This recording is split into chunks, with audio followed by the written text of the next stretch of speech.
Assalamu alaikum mes chers étudiants de l'EBNAF. Dans cette vidéo, on doit continuer et terminer les objectifs de la leçon 1 structure de l'atome.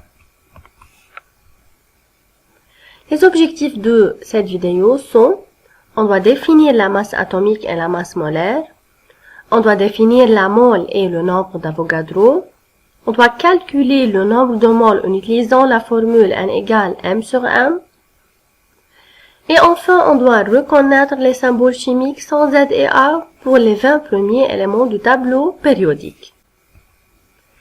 D'abord, c'est quoi la masse atomique? Est-ce que vous pouvez me donner la définition du numéro atomique? Oui. Le numéro atomique, c'est le nombre de protons présents dans le noyau. De même, pouvez-vous me donner la définition de la masse atomique? Très bien, c'est la masse d'un atome. Imaginez qu'on a un sac qui contient de petits objets. Le sac n'a pas aucune masse. Mais, si on le remplit par des gros objets, on remarque qu'il devient massif. Est-ce qu'on peut dire que la masse totale du sac est égale à la masse de tous les objets qu'il contient? Oui, bien sûr. De même, en le comparant par un atome qui contient de petites particules, électrons, neutrons et protons. Est-ce qu'on peut prendre les électrons pour définir la masse d'un atome? Non, car les électrons ont une masse négligeable. Il nous reste les neutrons et le proton qui se trouvent dans le noyau. Et les deux particules qui sont le neutron et le proton ont des masses considérables. Alors, pour trouver la masse atomique, est-ce qu'on peut prendre seulement la masse du proton, ou bien seulement le neutron, ou bien les deux ensemble? Bien sûr, on doit prendre la masse des protons et des neutrons pour trouver la masse d'un atome. Bon, la masse atomique, c'est la masse totale des protons et des neutrons qui se trouvent dans le noyau, qui est en même temps le nombre de masses. On remarque que la masse atomique, c'est la masse d'un atome. Elle est calculée par le nombre de protons et de neutrons, c'est alors le nombre de masse A. L'unité de la masse atomique, c'est U ou UMA, unité de masse atomique. La masse atomique, c'est la même A ou U. Alors, la masse atomique d'un atome, c'est en même temps son nombre de masse A, mais en utilisant l'unité U. Lorsqu'on va au supermarché, on choisit des objets selon des valeurs standards. En autre termes, on prend généralement 1 kg de riz, 200 ml de jus de fruits, et les fruits sont parfois achetés en douzaines. Une douzaine représente 12 de quelque chose. Ces unités sont utilisées dans notre vie quotidienne. Mais qu'est-ce qu'on peut utiliser comme unité pour mesurer de petites particules? Je dois vous expliquer ça en détail. Voici cette pièce d'or. Quel est le nombre des atomes d'or dans cette pièce? Ou bien, quel est le nombre de molécules d'eau dans ce verre d'eau? C'est difficile ou bien c'est impossible de compter le nombre des atomes ou bien des molécules dans ces deux exemples. Mais, les chimistes ne nous laissent jamais. Ils déclarent la notion de la mole qui est très facile. C'est quoi la mole? Une mole, c'est 6,022 fois 10 à la puissance 23 atomes, molécules ou particules. Est-ce que ce nombre est grand? Si on doit l'écrire en zéro, on obtient le gros nombre suivant. Une mole de quelque chose a ce grand nombre de particules. Si on a par exemple une substance qui a 3 fois 6,022 fois 10 à la puissance 23, on dit qu'elle a 3 moles de cette substance.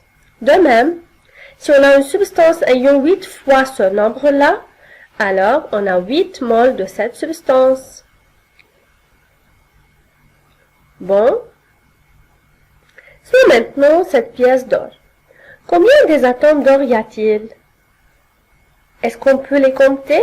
Ça va, une mole de l'or pur contient 6,022 fois 10 à la puissance 23 atomes d'or. De même, une mole de l'eau pure contient 6,022 10 puissance 23 molécules d'eau. Alors, une mole de quelque chose contient ce nombre spécifique qui est 6,022 fois 10 à la puissance 23 atomes, molécules ou bien particules. Soit ce sac, il contient 6,022 10 puissance 23 atomes d'hydrogène. Alors, ce sac représente une mole d'hydrogène.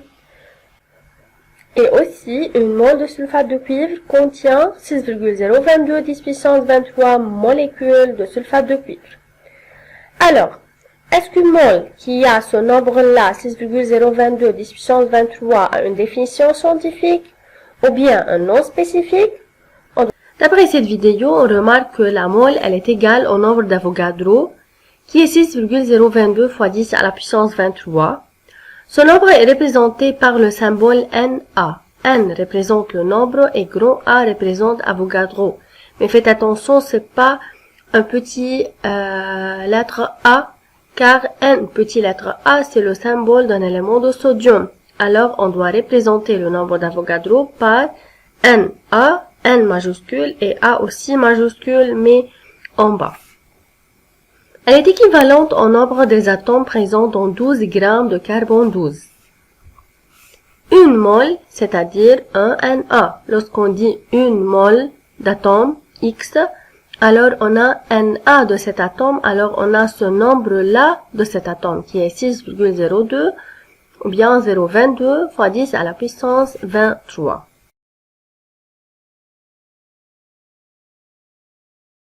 Quoi la masse molaire et comment peut-on la déterminer? On sait bien qu'une mole de carbone contient 12 grammes de carbone 12, car cette masse de carbone 12 contient le nombre d'Avogadro des atomes de carbone. Laissez-moi vous poser une question. Si vous me répondez correctement, alors vous comprenez bien la notion de la mole. Quelle est la masse d'une mole de l'or pur? Est-ce qu'elle est 12 grammes? La réponse est non, elle n'est pas 12 grammes. Malgré que le nombre des atomes dans les deux cas est le même, mais leurs masses sont différentes. Alors, la masse d'une mole de l'or pur est différente que la masse d'une mole de carbone. Celle d'une mole de l'or pur est égale à 196,97 grammes, alors qu'elle est différente que 12 grammes d'une mole de carbone.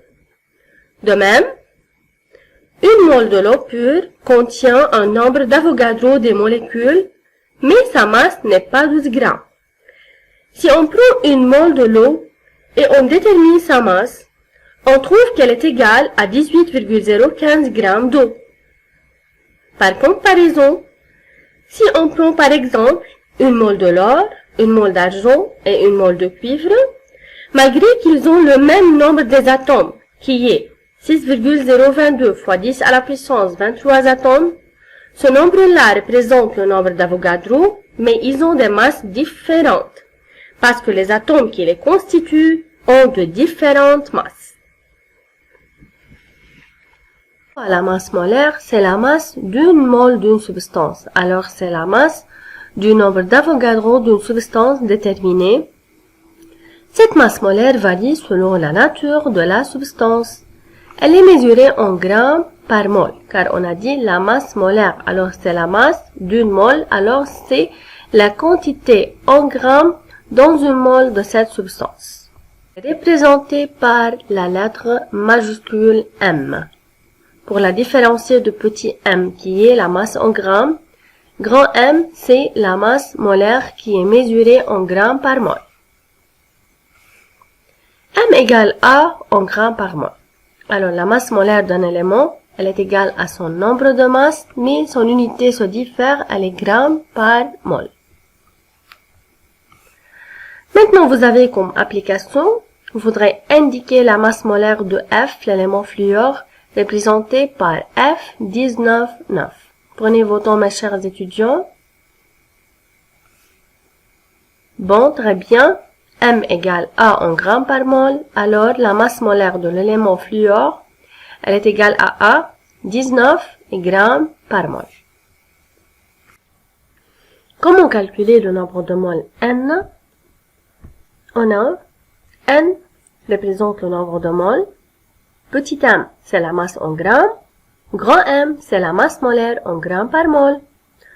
On a ce triangle qui représente la relation entre les trois symboles n, petit m et grand M.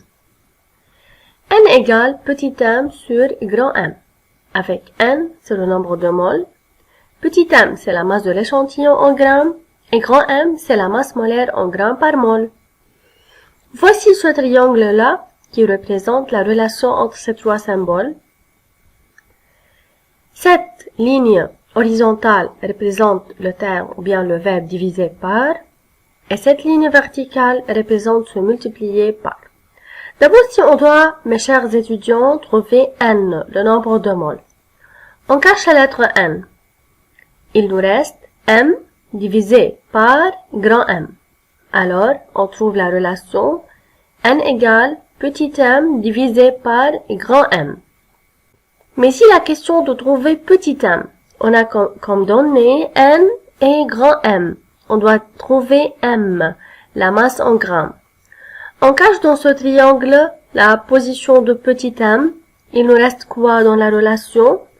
Petit m égale n qui est multiplié par grand M. Alors, petit m égale n fois m.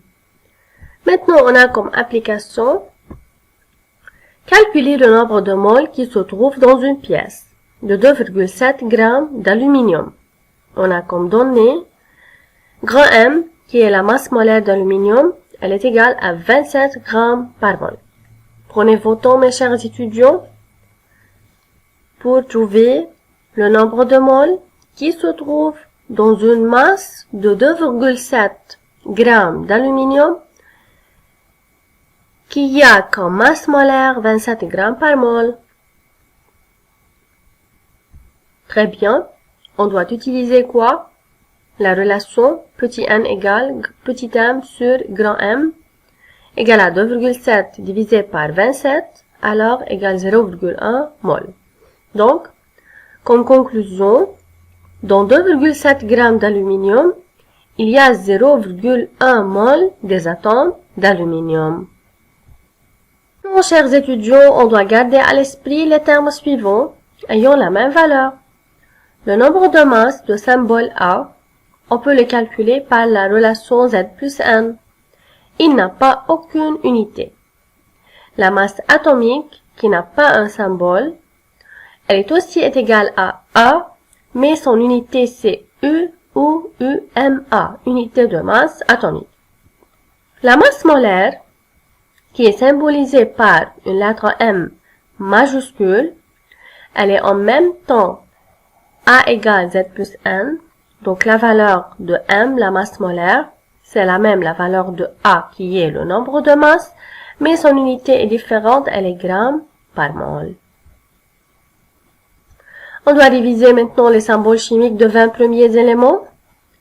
On a l'hydrogène qui est de symbole H, l'hélium He, lithium Li, baridium Be, bore B, carbone C, azote N, oxygène de symbole chimique O, fluor de symbole F, néon Ne, sodium Na, magnésium Mg, aluminium Al, silicium Si, phosphore P, S c'est le symbole du soufre, Cl c'est le symbole du chlore, Ar c'est l'argon, K c'est le potassium et enfin calcium qui est symbolisé par Ca. Vous voudrez étudier les symboles chimiques de ces 20 premiers éléments, chers étudiants, car on doit les utiliser dans les objectifs suivants.